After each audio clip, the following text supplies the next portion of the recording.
They said love was just another deal, another transaction in the city where everything has a price.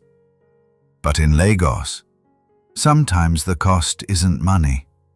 It's blood, it's soul, it's memory. This is the story of Adaora, a woman who stepped into a cursed pawn shop searching for freedom and found a man, a lie, and a destiny bigger than them both. Dark pacts, ancestral debts, forbidden love. Welcome to a tale of betrayal, magic, and rebellion, where the strongest spell is the courage to begin again. The sun was setting over Lagos, painting the sky in fierce orange and burnt gold. Buses honked and fumed. Okadas weaved through the chaos like restless insects. Drivers shouted, trying to be heard over the roar of the city. The air, thick, with grilled suya, ripe fruit, sweat, and the promise of rain. Yaba Market was alive, too alive. People rushed home, dodging puddles, shouting vendors and each other. The storm hadn't started, but everyone felt it coming. Then it happened. A woman, running, fast, sneakers pounding the cracked pavement, hair pulled back, eyes sharp. Adaora Ume, moving like she'd done this before. She weaved through alleys, past yam sellers, fabric stalls, blinking lights. Her breath came in ragged gasps. Her heart, louder than the noise around her. But this wasn't just fear. Adaora had been trained for danger. Raised in the shadows of Igbo, by a family the world forgot. Spiritual warriors, protectors of secrets too old for history books. Adaora could fight. She could hold her own. She carried strength in her fists, and deeper in her blood. But 7 years ago, that power disappeared. Gone, like a string pulled from her chest. Now, she was just another face in the crowd, trying to survive, with no magic, no help, just grit. 3 men were behind her, loud, aggressive, close. She didn't know what they wanted, didn't care. She wasn't about to stop and ask. She ducked under a tarp, slid past a rusted cart, kicked over a basket of onions. The market didn't notice. Lagos never noticed. Then she saw it. A pawn shop, tucked between a suya stand and a tailor's fading sign. Small, dusty, faded. But to Adaora, it looked like safety. She darted toward the door, not knowing what was inside, only knowing it was better than what was behind. The wind picked up, the sky darkened, and above it all, thunder rolled like a warning. Adaora burst through the door. The bell above it jingled, wild and panicked. Inside, the air was thick. Dust, old wood, a heat that settled in the bones. Shelves lined the walls, cluttered with forgotten lives. Chipped mugs, tarnished chains, a broken radio humming silence. Behind the counter stood a man, white shirt, rolled sleeves, calm, despite the chaos behind the door. Sharp cheekbones, eyes like dusk, heavy, quiet, watching. He looked up as Adaora stumbled in, lifted one brow, said nothing. "Help!" she gasped, one hand gripping the counter, knuckles pale. "They're after me!" Her voice cracked. The weight of the chase clung to her like sweat. The door behind her exploded open. 3 men, loud, hungry, desperate. The first, tall, gaunt. A scar sliced across his cheek like a signature. He pointed at her. You're not getting away this time." Adaora didn't flinch. her stomach twisted, but her feet steady. She scanned the shop, spotted a mop leaning like a spear in the corner. She grabbed it, hands tight around the handle. The man behind the counter didn't move, didn't even blink. He just stepped aside, as if he knew exactly what was coming. The scarred thug lunged, fist slicing through the air. Adaora ducked, fast. She drove the mop handle into his gut, hard, precise. He folded like paper, crashing into a shelf with a grunt. The second one charged in, short, angry, scowling. But before Adaora could react, the man behind the counter moved. Quick, effortless. A single step, a sweep of the leg. The thug crashed to the floor, breath gone, rage useless. The third one, bigger than the rest, froze. His eyes flicked between Adaora, the mop, the man. He thought for a second too long, and then he turned, ran, out into the storm. No one spoke. The shop was quiet again, except for the bell above the door, still swaying. And outside, the rain had finally come. Adaora stood there, breathing hard, her hands still clenched around the mop. The shop had fallen silent. Only the rain remained, tapping softly against the windows like a ticking clock. She turned slowly. The man was still there, watching her. Not afraid, not angry. Curious, maybe. Or something else. Respect. "You fight well," he said. His voice was calm, even. "Thanks," she muttered, lowering the mop. He leaned casually against the counter, arms folded, like this happened every other day. "You don't look like the usual Lagos girl." Adaora wiped sweat from her brow, shrugged. "I'm not." They didn't speak for a moment. The air, heavy again, but not from fear, from something unspoken. Adaora's pulse still raced. But it wasn't just from the fight. There was something about him, something that saw her, even if she didn't know why. Then, he spoke. "Let's make a deal." Adaora blinked, caught off guard. "A deal? What kind?" He reached under the counter, pulled out a folder, dusty, worn at the edges, set it down like it carried history, opened it, revealed a stack of yellowed papers and a plain black pen.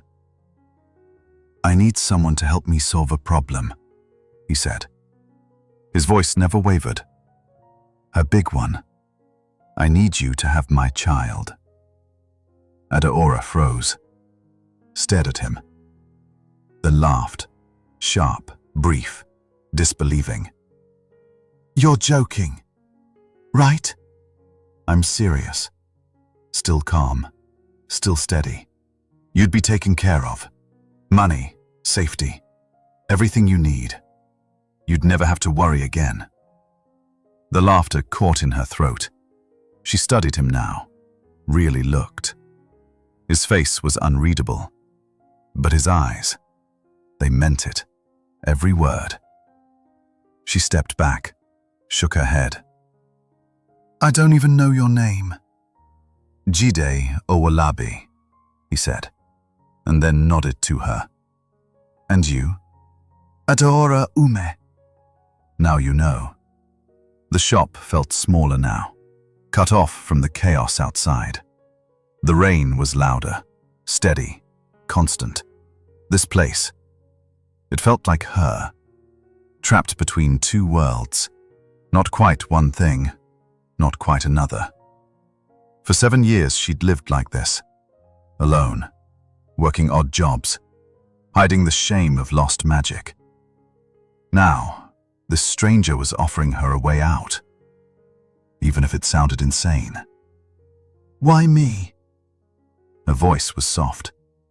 "You don't know me." Jide's eyes softened, just a little. "I know enough. You're strong. You don't run from a fight. That's what I need." 7 years of running, of empty mornings and tired nights, of being a ghost. She looked down at the folder, then back at Jide. "Just the child? Nothing else?" "Just the child," he repeated. "No marriage, no strings." The world outside blurred.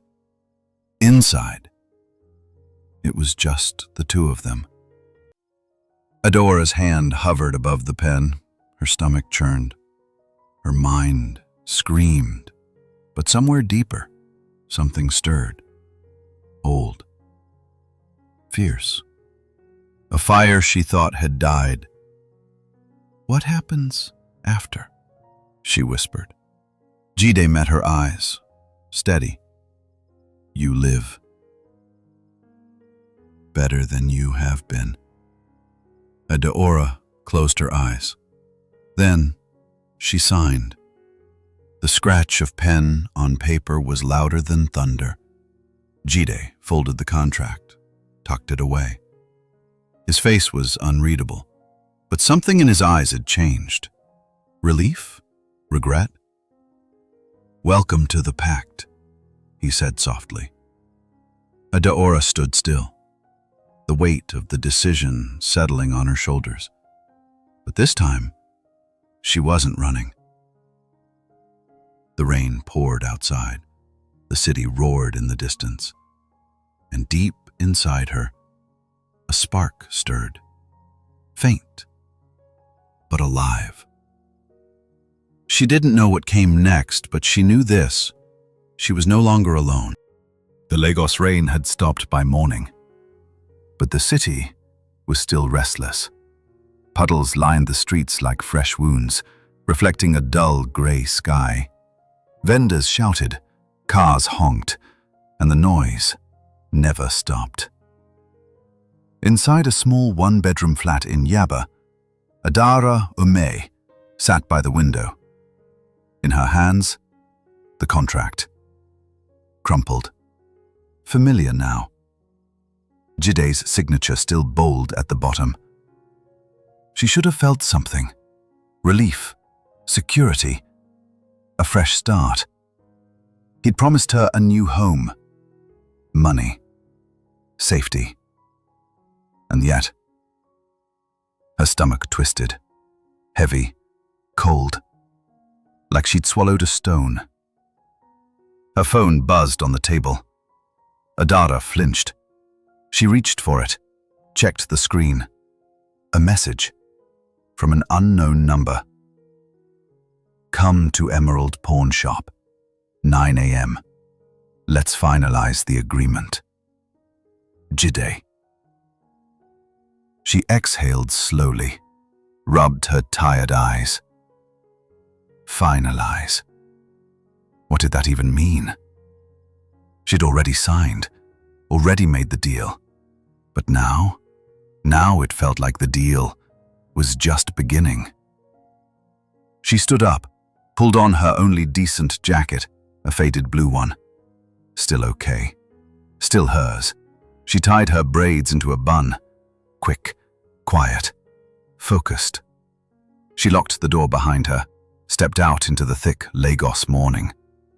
The air was humid, the streets loud, the city pressing in on her like a blanket she couldn't shake.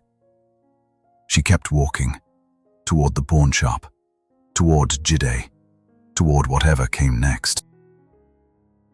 The walk to Yaba Market was familiar, but somehow more exhausting than usual. People pushed past each other. Hawkers shouted about recharge cards, plantain, roasted corn. Lagos didn't slow down for anyone. By the time Adaora reached Emerald Pawn Shop, her shirt was soaked with sweat, stuck to her back. The heat pressed in like punishment. in the daylight. The shop looked different, less mysterious, more worn out.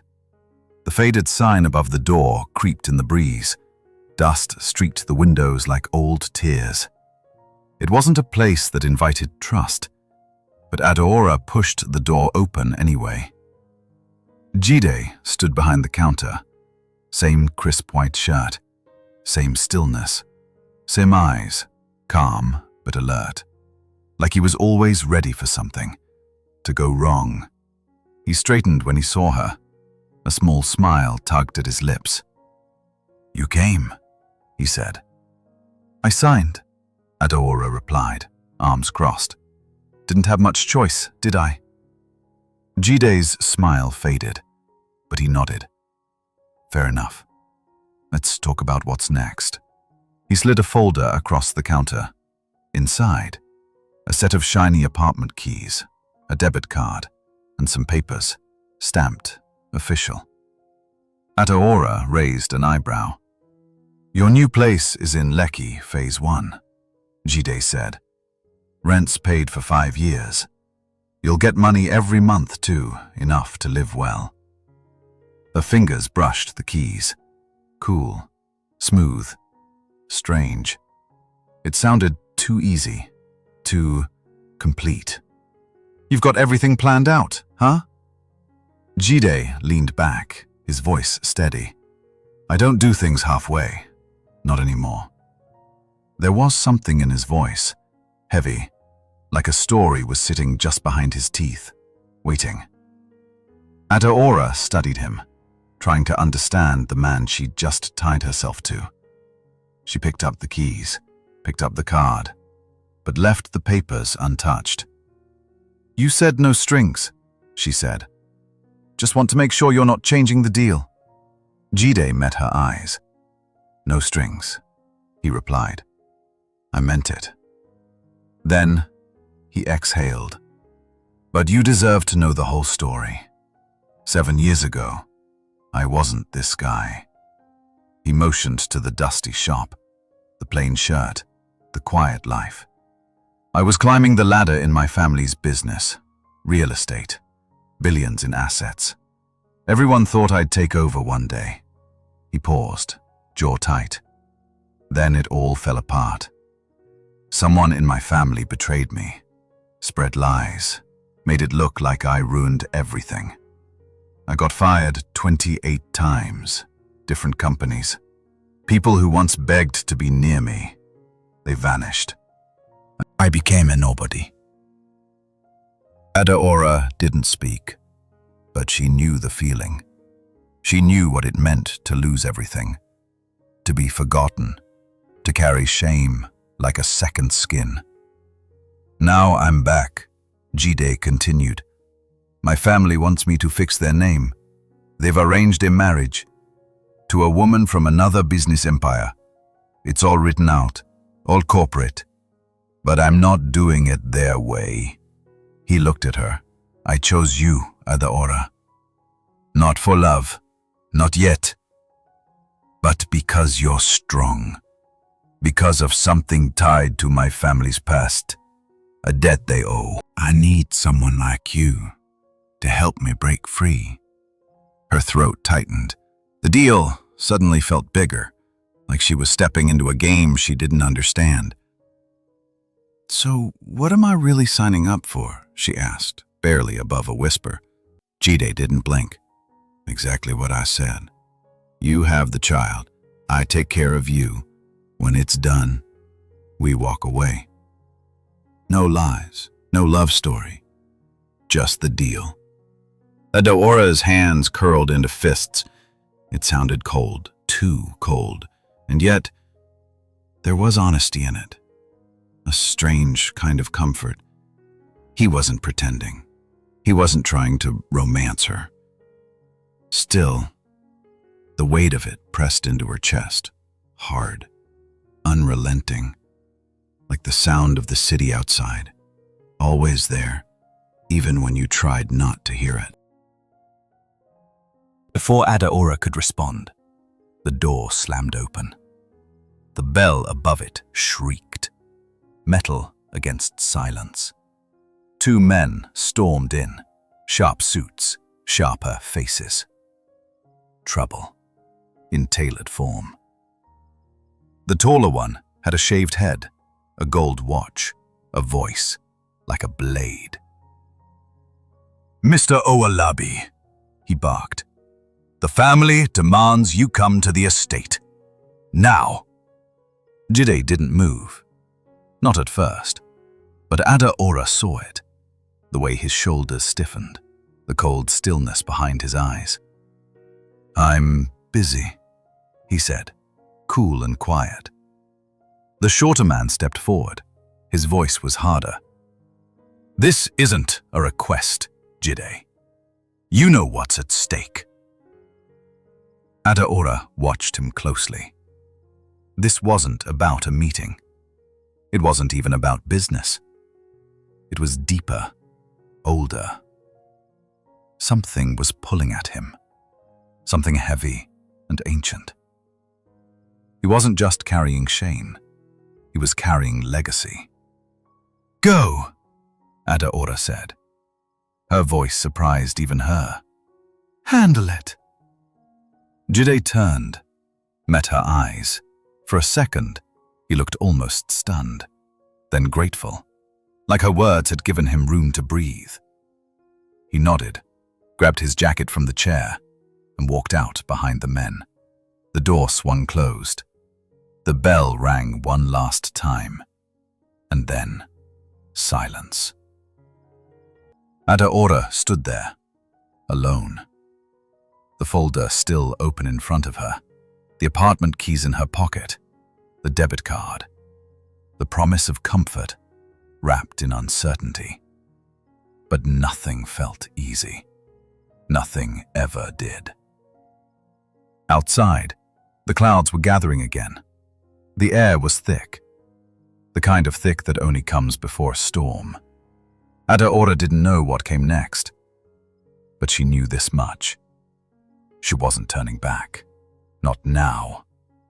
Not ever. That evening, Adaora sat alone, on the bare floor of her new apartment in Lekki. It was bigger, cleaner, whiter, shinier, but it felt empty. The bags were still packed, only a few clothes, a charger coiled in the corner, no furniture, no warmth, just her. And the silence. She stared at the walls, blank, like her mind. The last 24 hours replayed again and again. Everything had changed, and she wasn't sure how to feel about any of it. She missed her old powers, not for the fights, not for the ease, but because they gave her purpose, a path, a reason. Without them, she was just a shadow, drifting, invisible in a city that never looked back. She pulled out her phone. Jide's number was still there. No messages, no calls, just silence. Maybe that was better, less to worry about. But still, it stung. Then, a sound, a rattle. At the door, Adaora froze. Her heart leapt. She rose slowly, eyes locked on the handle. The door creaked open, and in stepped a woman, tall, elegant, dangerous, a face so sharp it could cut. She wore a sleek black dress and eyes like cold fire. "You must be the witch," the woman said. Her tone, smooth, biting. She didn't wait for an invite. Her heels echoed on tile as she stepped inside. Adora's jaw tightened. "Who are you?"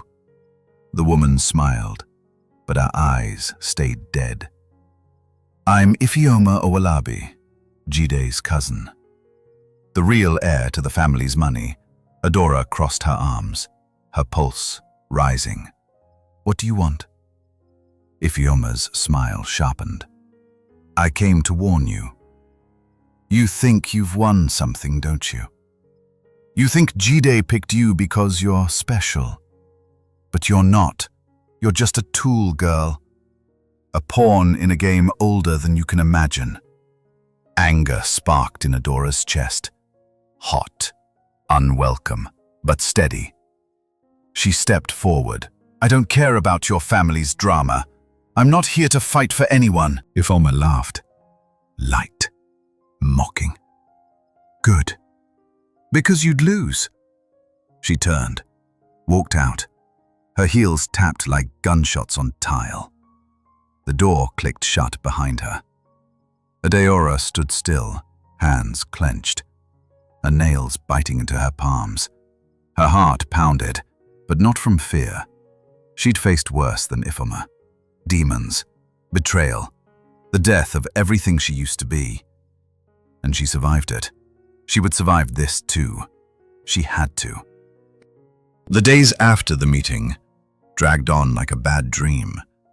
Adaora barely moved. She stayed locked inside the shiny new apartment in Lekki, the one Jide gave her. The keys, still on the counter. The debit card, untouched. All of it just sat there, like evidence at a crime scene. Mornings bled into afternoons. She stared out the window, watched the street below, people shouting, laughing, living. She wondered if she'd made the biggest mistake of her life. But nights were worse. She lay in bed, wide awake, staring at the ceiling, replaying everything. The pawn shop, the contract, Jide's calm voice, that damn pen in her hand. It all felt distant now, like it had happened to someone else. Jide hadn't called, not a single text, just silence. And it hurt more than she wanted to admit. She waited, hoped for something, an explanation, an apology. But the phone stayed dead, and the knot in her stomach pulled tighter. One evening, she sat on the couch, scrolling, just trying to feel something. The news feed buzzed with Lagos gossip, parties, politics, drama.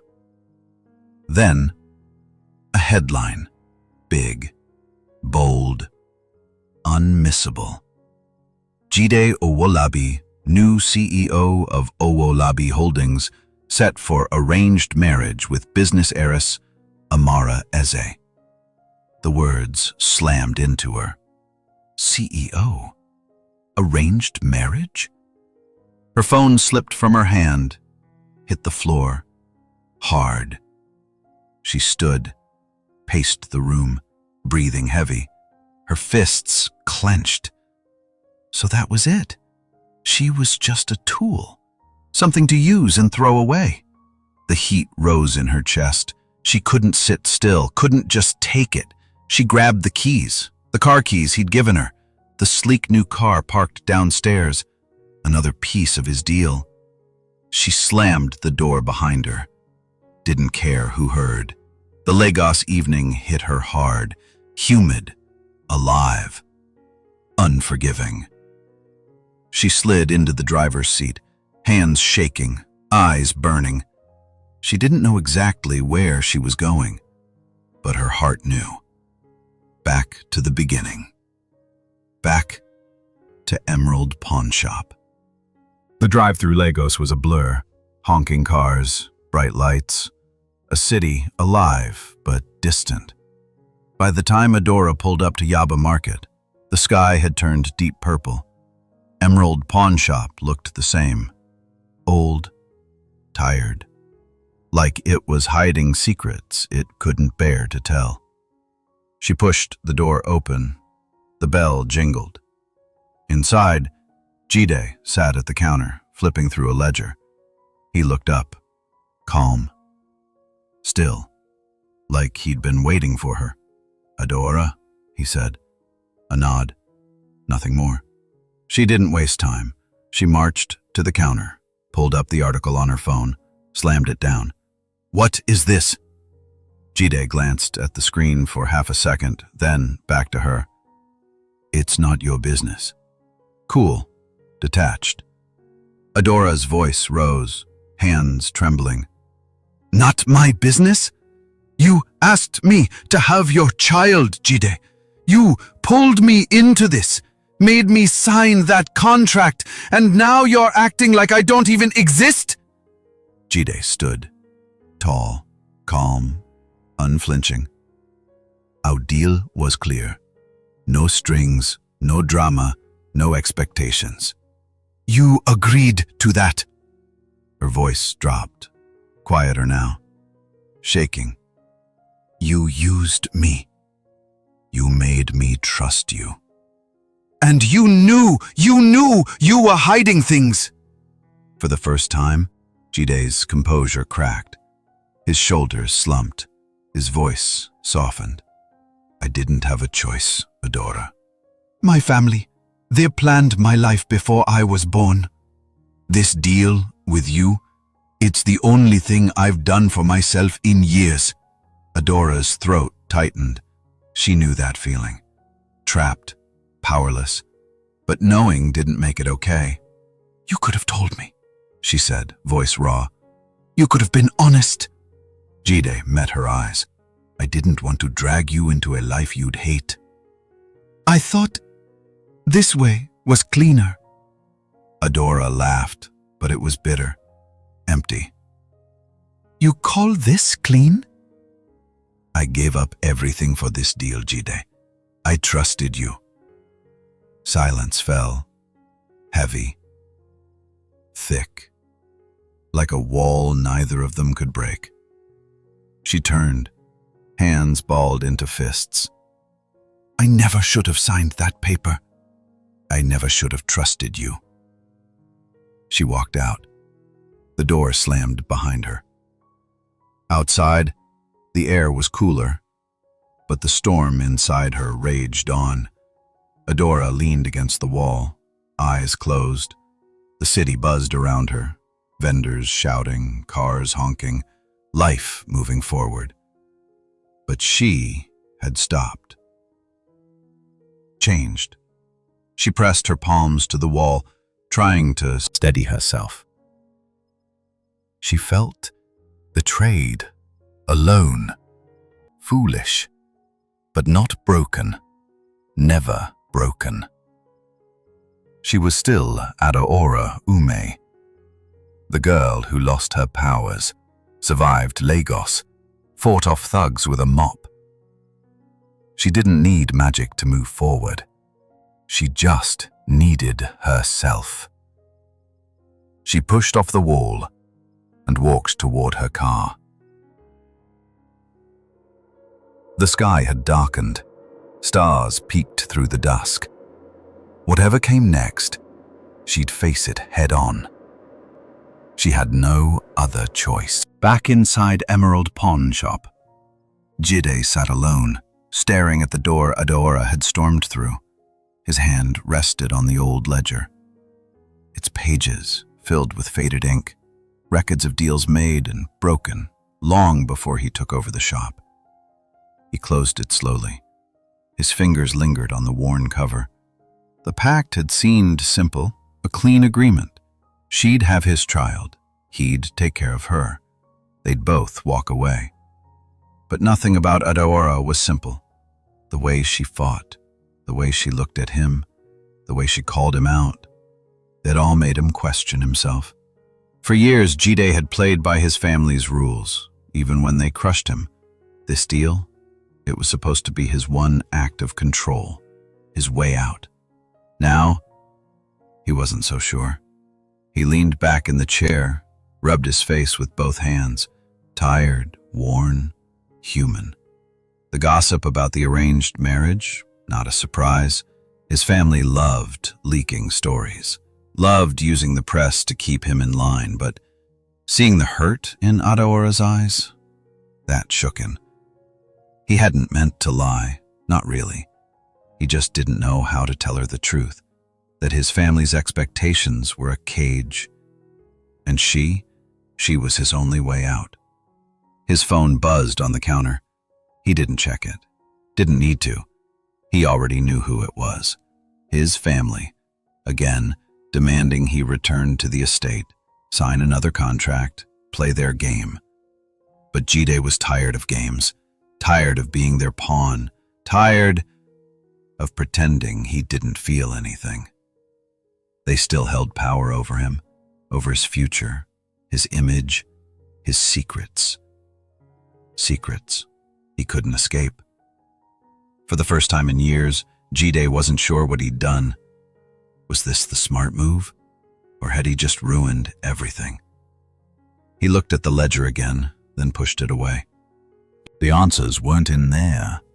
They were out there, with Adaora. And he had no idea if he'd ever get the chance to make things right. 3 days after her fight with Jide, Adaora was back in Yaba. The market buzzed with life.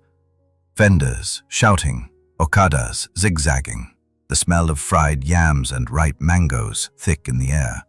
It was messy. It was loud. But to Adaora, it felt alive. More real than that cold, quiet, lecky apartment she'd been hiding in. She stopped at a fruit stall, picked through a basket of oranges, trying and failing to focus on something normal. Jide, the contract, the betrayal. They clung to her thoughts like sweat in this Lagos heat. Adaora ume. She spun, heart skipping, and there he was. Kelechi Ikena. Taller, broader, eyes older than she remembered. But that smile? It hadn't changed. Kelechi, she breathed, soft, shocked. What are you doing here? He dodged a tomato hawker, stepping closer. I heard you're back in Lagos, he said, and that you made a deal. Adaora crossed her arms, glanced around. News travels fast, she muttered. Kelechi's smile faded, especially when demons are involved. Her blood went cold. Demons? What are you talking about? Kelechi leaned in, voice dropping to a whisper. You think this is just about Jide? About his family's money? No, Adaora. This is bigger. Dark forces are moving. Forces tied to your bloodline, to the powers you lost.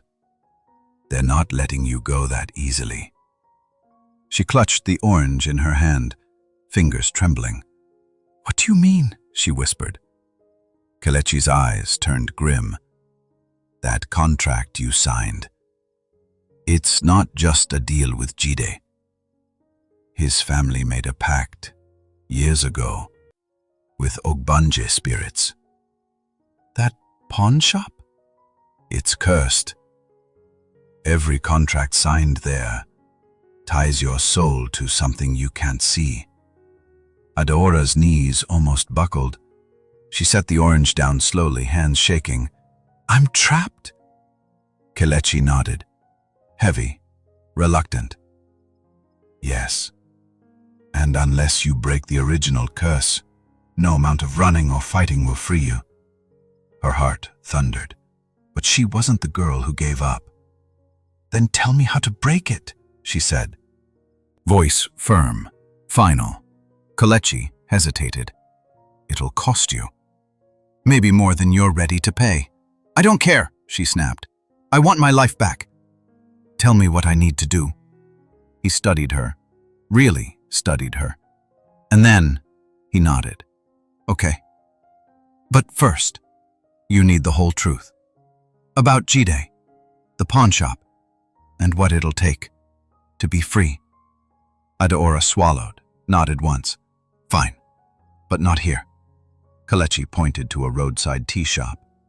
Plastic chairs, peeling red umbrella, quiet enough. Over there, he said. And Adaora. He paused, voice heavy. Brace yourself. They wove through the crowd, dodging vendors and piles of goods, until they reached it. A tiny roadside tea shop with peeling paint and 2 broken chairs. Adaora sat across from Kelechi at a wobbly plastic table, her hands clenched in her lap. The smell of boiled yam drifted from the counter, but she wasn't hungry. Not today. "How do you know all this?" she asked, locking eyes with him. "About the spirits? The pawn shop? Everything?" Kelechi leaned back, sipping tea, voice calm but heavy. "After you left Ijebu, I kept digging into our family's history. I found stories, old records, tales of Ogbanje spirits, and families like Jide's who made deals with them. When I heard you were in Lagos, I started asking questions. People talk, Adaora. Especially when someone like you signs a contract in a cursed shop.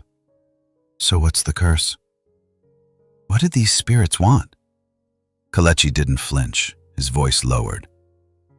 "They want control. The Owolabi family.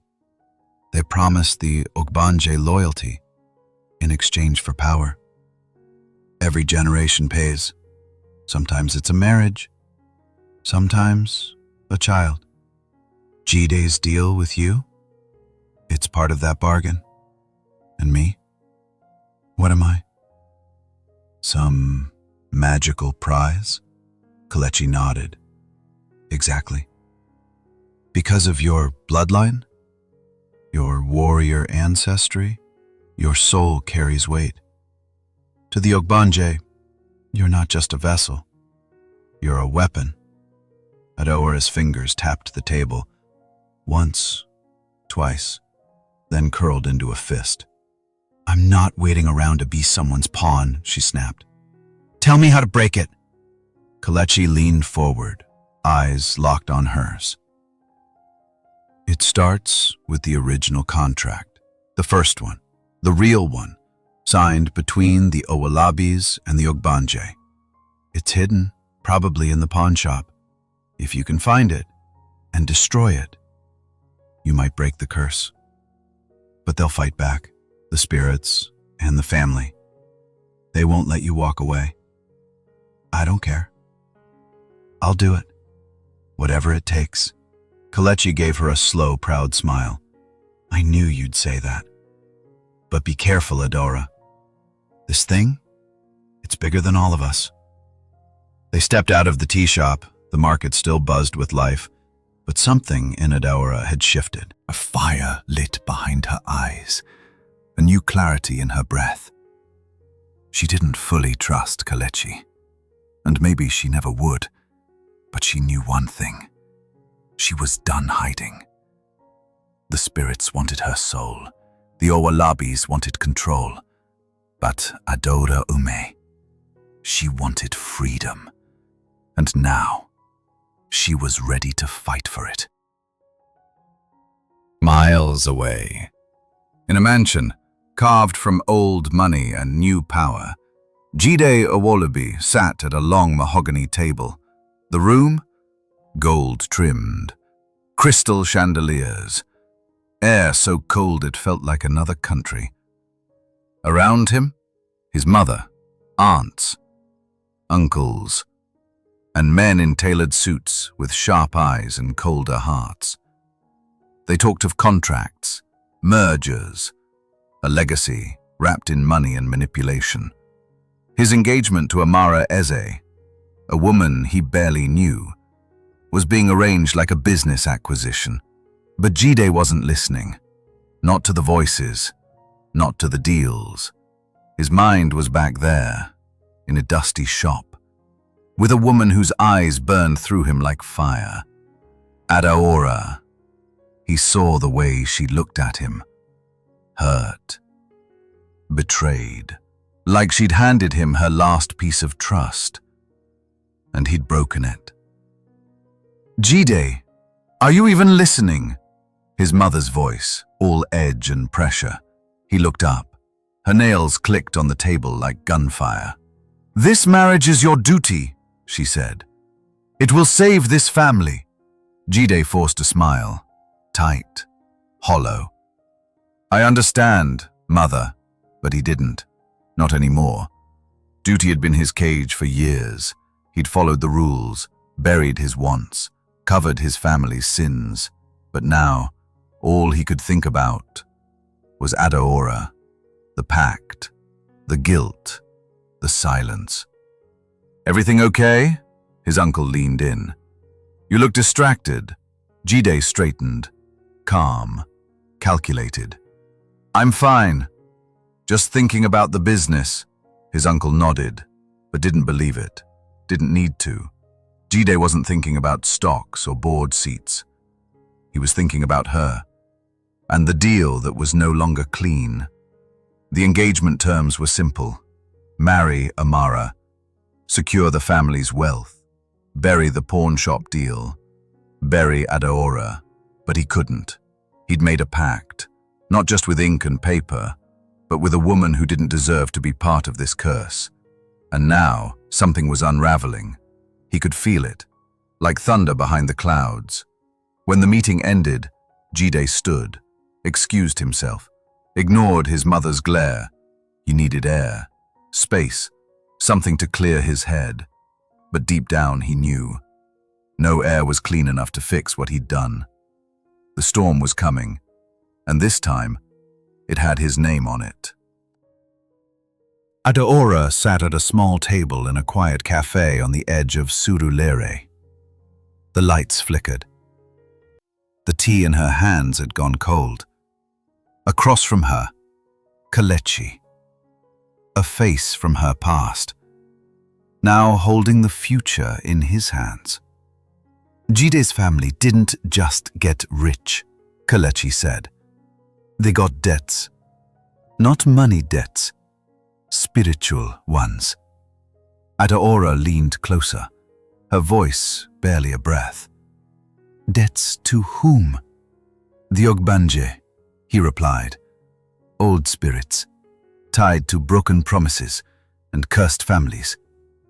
A long time ago, Jide's ancestors made a deal. Wealth, power. In exchange, chaos, betrayal, bloodline bondage. Adaora's chest tightened.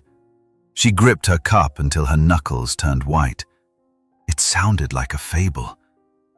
Something her grandmother might have whispered after dark, but deep down, it made sense. The pawn shop, the pull toward Jide, the way her luck had twisted ever since that signature. How does this involve me? Her voice trembled. Kelechi's eyes darkened. That pawn shop is more than a place. It's a gateway. Every contract signed there feeds the curse. You didn't just make a deal with Jide. He leaned in closer. You tied yourself to the curse, and your future child too. Adaora's breath stilled. Her thoughts raced. Panic scraped at the edge of her mind. I'm stuck? She asked. My soul? My kid? Kelechi nodded, grim, unforgiving. Unless you break the curse. Her jaw clenched. Her hands dropped the cup. She wouldn't panic. Not again. Then tell me how. Kelechi exhaled slowly. 3 things. 1, the original ledger, the first pact, hidden in the pawn shop. 2, Jide must confess the truth to you, out loud. 3, his voice dropped even lower. You'll have to face the Ogbanje, yourself. Adaora stared at him. Face them? You mean fight them? Sort of, Kelechi said. Like your ancestors did. It'll take fire, blood, and truth. The silence between them was thick, heavy with ancestors and unborn futures. But Adaora didn't flinch. She stood. Her chair scraped the floor. Then I'm done running. Tell me where to start. Kelechi stood too, studied her face. You sure? Jide's family will fight to bury the truth. Adaora met his gaze, voice like steel. I'm sure. I'll protect my life, my way. Kelechi nodded, respect in his eyes. Then start with the ledger. I'll search the Ijebu archives. We'll meet again. Soon. As they stepped into the night, Suralera buzzed with evening life. Cars honked, vendors shouted. The air smelled of peppered suya and old diesel. But inside Adaora, only fire. She didn't know if she could trust Kelechi, didn't know what the spirits would demand, but one thing was clear. The fight had begun. And this time, she wasn't anyone's pawn. She came to break a curse and found herself trapped in something deeper. Lies, secrets, contracts signed in blood and silence. But Adaora didn't run. She faced the shadows, walked away from the fire, not untouched but unbroken. The pawn may be off the board, but the game is only just beginning. Because sometimes the hardest thing isn't breaking a curse. It's walking away from someone who still has a piece of your heart. This was just the first move.